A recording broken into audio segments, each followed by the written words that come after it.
Mesdames et messieurs, bonsoir et bienvenue à cette édition vespérale de votre journal agricole sur le Rural Benin TV.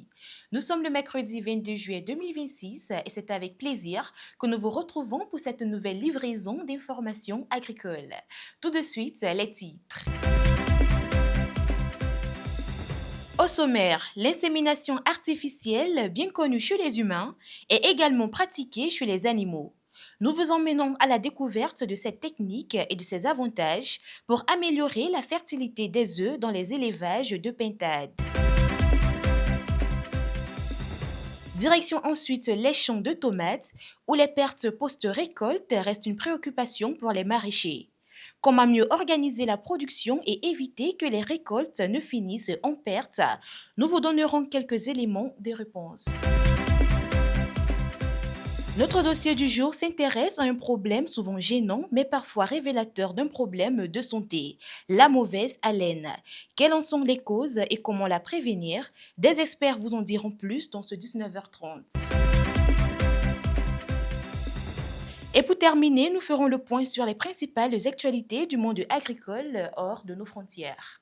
Voilà pour les principaux titres de cette édition. Place à présent au développement.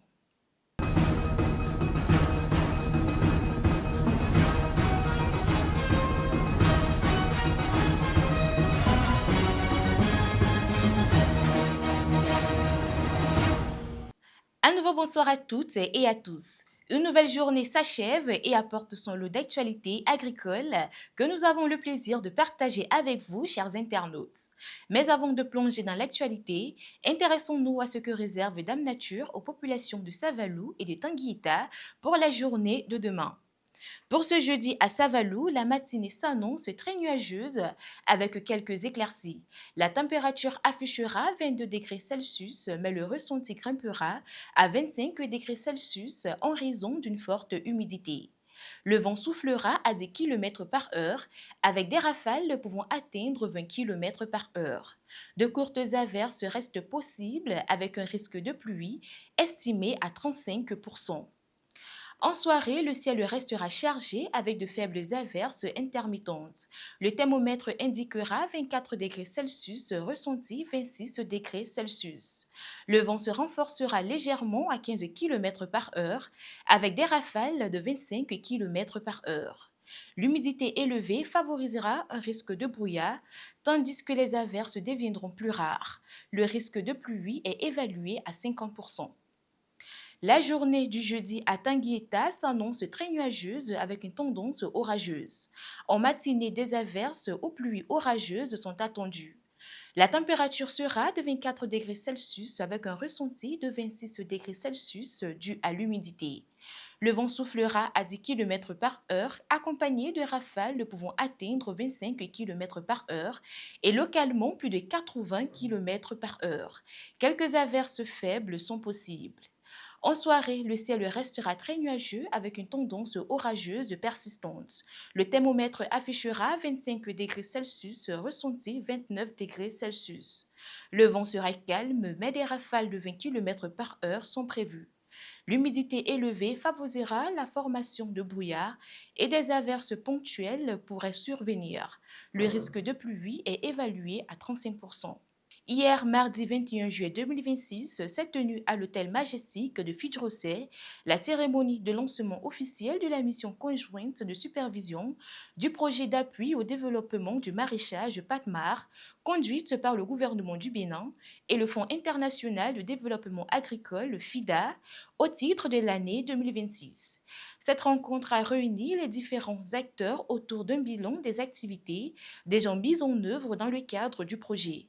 Les participants ont également pris part à une table ronde thématique articulée autour de 3 panels de discussion consacrés aux acquis, aux défis et aux perspectives du PATMAR. En marge de cette cérémonie, une mini-foire a été organisée afin de mettre en valeur les produits issus des bénéficiaires du projet. Pour améliorer les rendements agricoles, le Bénin veut renforcer son système semencier. Du 14 au 18 juillet 2026, le ministre de l'Agriculture, Aden Yeton Baloun, a sillonné le pays pour évaluer les infrastructures dédiées à la production de semences. L'objectif est de faciliter l'accès des producteurs à des semences certifiées et hybrides adaptées aux réalités agroécologiques du pays. Après la récolte des semences, place maintenant à la préservation des récoltes. Car produire plus, c'est bien, mais encore faut-il éviter les pertes après la récolte. La tomate est incontournable dans nos cuisines, mais pour les maraîchers, sa production n'est pas sans risque. Entre surproduction, manque de débouchés et mauvaise planification, les pertes post-récolte restent importantes. Alors comment les producteurs peuvent-ils le mieux planifier leur culture pour éviter les invendus et quels critères prendre en compte pour réussir sa production de tomates? Élément des réponses dans ce reportage. En maraîchage, les pertes post-récolte représentent un défi majeur, en particulier dans la production de la tomate. Produit très périssable, la tomate exige une bonne planification de la production afin de limiter les risques de perte. Pour y parvenir, certains maraîchers s'appuient sur un calendrier culturel. Cet outil leur permet de produire au bon moment, de mieux suivre les saisons et d'anticiper les périodes de forte abondance sur le marché. Donc ça là, c'est dû à leur calendrier. Je ne suis pas un calendrier. Quand vous suivez la production avec la saison et des pluies, ça, très souvent, on a les pertes à ce niveau-là.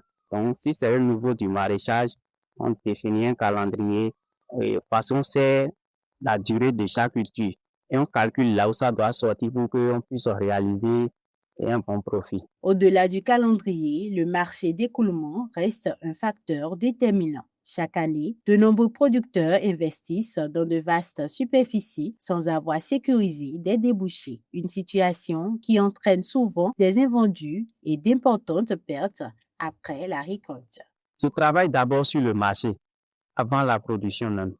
Donc, du coup, il y a des clients qui sont en instance et quand le produit sort rapidement, je peux écouler ça. Donc, c'est ça qui me permet de ne pas avoir de pertes. La localisation des sites de production est également un élément à ne pas négliger. Certaines zones offrent des conditions plus favorables à la culture de la tomate, tant sur le plan agroclimatique que sur celui de l'accès au marché. Pas s'informer d'abord et prendre connaissance de leur zone d'activité. Parce que tout est en fonction de la zone d'activité. Parce qu'il y a des aléas naturels, des atouts naturels qui favorisent certaines productions dans certaines zones. Donc, si vous ne prenez pas ça en compte, ça ajoute tellement. Donc, si vous ne prenez pas ça en compte, vous allez bien produire, mais à la fin, vous allez toujours enregistrer des pertes. La maîtrise de ces différents paramètres permet non seulement de réduire les pertes post-récolte, mais aussi d'améliorer les revenus des producteurs en assurant une meilleure valorisation de leurs récoltes. Très souvent, moi, les acheteurs payent à mon prix. C'est moi qui fixe mon prix parce qu'en ce moment, le produit n'est pas aussi assez. Donc, c'est pas sur le marché. Donc, du coup, l'autre forcément, quand il a besoin de ça, si quel que soit le prix que vous allez lui dire, il va accepter. Et très souvent, en ce moment-là, moi, je vends le produit au kilo. La tomate, je vends très souvent, moi, les tomates sont vendues au kilo. Parfois, ça quitte 700 jusqu'à 1500. Donc, quand ça sort au début du mois de juin comme ça, ou bien dans le mois de mai, le prix est un peu minimum au 1000 francs le kilo. Ingrédient incontournable de nos cuisines, la tomate demeure un produit fragile. Une meilleure organisation de la production associée à une bonne connaissance du marché constitue donc un levier essentiel pour réduire les pertes et garantir une activité maraîchère plus rentable. La FAO a procédé ce lundi 20 juillet 2026 à la remise officielle d'un important lot d'équipements aux structures du système national de transparence climatique du Bénin. Ce don, comprenant notamment 59 ordinateurs portables, des tablettes, vidéoprojecteurs et GPS, vise à améliorer la collecte, le traitement et la diffusion des données climatiques pour une prise de décision fiable. Intéressons-nous à présent aux élevages de pintades où une technique particulière permet d'améliorer la reproduction, l'insémination artificielle. La maîtrise de la reproduction est un enjeu majeur pour améliorer les performances des élevages avicoles. Chez les pintades, une technique attire de plus en plus l'attention des éleveurs, l'insémination artificielle. Mais comment cette méthode permet-elle d'améliorer la fertilité des œufs et quels sont les facteurs qui peuvent favoriser ou au contraire limiter sa réussite? Reportage. Prélever la semence d'un mâle pour l'introduire dans l'appareil reproducteur d'une femelle, c'est le principe de l'insémination artificielle. Chez les volailles, notamment les pintades, cette technique suscite un intérêt croissant. Elle permet d'améliorer le taux de fertilité des œufs et d'optimiser les performances de l'élevage. Je donner vraiment une chance de fertilité, il faut inséminer les pintades. Parce que les sujets, même les poules, quand ils pondent des œufs, tous les œufs ne sont pas fertiles. Donc tout oiseau à l'âge adulte, même s'il n'y a pas un mâle, peut commencer par pondre des œufs. Des canards, des oies, des dindons. C'est pareil chez les poules, les bicyclettes aussi. Si vous mettez 10 poules dans un endroit que vous les nourrissez correctement, quand ils auront l'âge de pondre, ils vont commencer à pondre des œufs et les œufs ne seront pas des œufs fertiles. Mais cette pratique ne s'improvise pas. Sa réussite se prépare dès les premiers jours de vie des reproducteurs. Une alimentation équilibrée, associée à un bon suivi sanitaire, est essentielle pour garantir une semence de qualité chez les mâles et une bonne aptitude à la reproduction chez les femelles. Depuis l'âge primaire, c'est-à-dire au niveau du moment où on commence les chauffages des sujets, les mâles sont à part, les femelles sont à part. Depuis poussin, les pintadeux du jour, là, vous les séparez, les mâles à part, les femelles à part, et vous allez commencer par leur infliger une quantité de nourriture chez les mâles et une quantité de nourriture pour les femelles. Et cette nourriture doit être riche en protéines, en fer, phosphore, calcium, parce que pour les sujets qui donnent des œufs, il faut vraiment du calcium. Donc, ça va vous permettre d'avoir de bonnes semences que vous allez prélever. Le système d'élevage est également un facteur déterminant. L'élevage en batterie facilite le suivi des reproducteurs, le prélèvement de la semence et l'insémination des femelles. Il permet aussi de mieux maîtriser les opérations et d'améliorer le taux de réussite de cette technique. Pour attraper les pintades, pour les inséminer, les mâles comme femelles, il faut d'abord avoir un dispositif de travail qu'on appelle batterie. Il faudrait que vos sujets soient en cage, en batterie. Vous avez la facilité d'aller attraper ces sujets dans leur cage avant de les inséminer parce que ce n'est pas facile de chasser dans leur poulailler les sujets là pour les attraper un à un pour pouvoir les inséminer. Les cages sont numérotées. Vous savez, si vous commencez à droite, vous allez terminer à gauche. Bon, là, vous n'allez pas vous tromper. Vous n'allez pas prélever le même sujet 2 fois et vous n'allez pas inséminer la même femelle 2 fois. Malgré ces nombreux avantages, l'insémination artificielle reste encore peu répandue dans les élevages.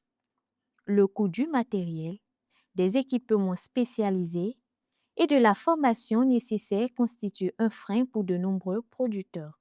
Par rapport au pistolet, il vous faut un pistolet bien pour l'insémination de pintades, il faut au moins 1 million.